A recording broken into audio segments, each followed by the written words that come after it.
जुगाड़ से गर्मी से लड़ती गरीब बहू। गर्मी इस बार अपने चरम पर थी। गांव में बिजली दिन भर गायब रहती। पानी की एक एक बूंद को तरसते लोग। मिट्टी के घर, टीन की छतें और ऊपर से लू, जैसे किसी ने तंदूर में बंद कर दिया हो। इसी गांव में रहती थी सुमन, एक सीधी सादी मगर समझदार और मेहनती बहू।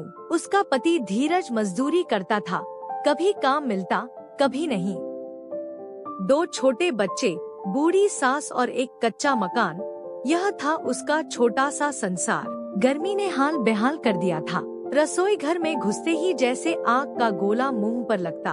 चूल्हा जलाना तो जैसे खुद को जलाना होता। एक दिन सुमन की बड़ी बेटी पायल बोली, माँ, यहाँ तो बहुत गर्मी है, सर दुखने लगा मेरा। सुमन ने प्यार से उसके सिर पर हाथ फेरा, मगर कुछ कह न सकी। उसके मन में कुछ उबाल उठा, कुछ करना होगा। एक आइडिया की शुरुआत। अगले दिन धूप कम थी, तो सुमन आंगन में बैठकर पुराने कपड़ों से कुछ सिलने लगी। सास बिजली ने पूछा, अरे बहू, अब क्या बना रही है? सुमन मुस्कराई, माँ जी, ये घास और बांस की बनी पुरानी चटाइयाँ हैं ना, इनसे कुछ बनाने का सोच रही हूँ। छत की गर्मी अंदर तक आती है, इनसे छाया बनेगी। सास हंसी, तू भी ना, तुझसे कुछ भी हो सकता है। सुमन ने अगले 2 दिन में घर की छत के नीचे और खिड़कियों पर एक जुगाड़ से घास की टट्टी और गीले बोरे लटका दिए। हर सुबह वो उन्हें पानी से भिगो देती, जिससे गर्म हवा अंदर आने से पहले ठंडी हो जाती। धीरे धीरे घर में हल्की ठंडक महसूस होने लगी। रसोई में ठंडक का जुगाड़। रसोई सबसे गर्म हिस्सा था। मिट्टी का छोटा कमरा और उस पर चूल्हे की आग। सुमन ने एक और तरकीब निकाली।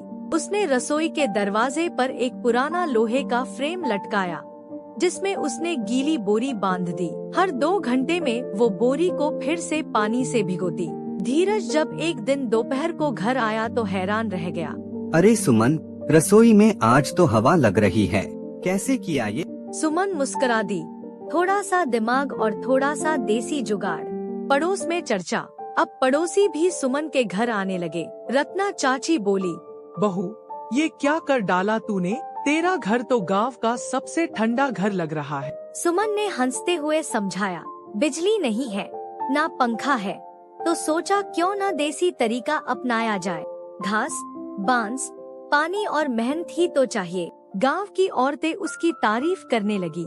ठंडी छाछ और कुल्हड़। एक दिन सुमन ने एक और चीज शुरू की, ठंडी छाछ। उसने मटके में दही फेंटा और उसमें पुदीना, जीरा, नमक डालकर कुल्हड़ में परोस दिया। सास ने पिया और बोली, अरे बहू, तू तो जैसे गर्मी की दुश्मन बन गई है। ये छाछ पीते ही शरीर में जान आ गई। सुमन रोज दोपहर में सारे घर वालों को कुल्हड़ में ठंडी छाछ देती और कुछ पड़ोसी बच्चों को भी। जुगाड़ से बन गया रोजगार। पड़ोस की एक औरत गुड्डी बोली, अरे सुमन, तू तो कमाल है। ये घास की चटाई और बोरी वाला ठंडा घर तू हमें भी बना कर दे, पैसे दे देंगे। सुमन को एक आइडिया आया। उसने 4 औरतों को सिखाया और साथ मिलकर काम शुरू किया। अब वो गांव के हर घर में घास का कूलर जैसा बना देती। लोग पैसे देने लगे, कोई 20 रुपए, कोई 50 रुपए। धीरे धीरे महीने के 1000 से 1200 रुपए बनने लगे। एक दिन गांव की पंचायत की मीटिंग में मुखिया जी ने बोला, हमारी सुमन बहू ने जो काम किया है वो हम सबको सीखना चाहिए। बिना बिजली के गर्मी से लड़ने का जो तरीका इसने निकाला है वो काबिले तारीफ है। गांव के स्कूल में भी बच्चों को दिखाया गया कि कैसे सुमन का जुगाड़ काम करता है। उसे संबल योजना के तहत 5000 रुपए का पुरस्कार भी मिला। पति की नजरों में एक शाम धीरज, जो अक्सर चुपचाप रहता था, सुमन के पास आकर बैठ गया।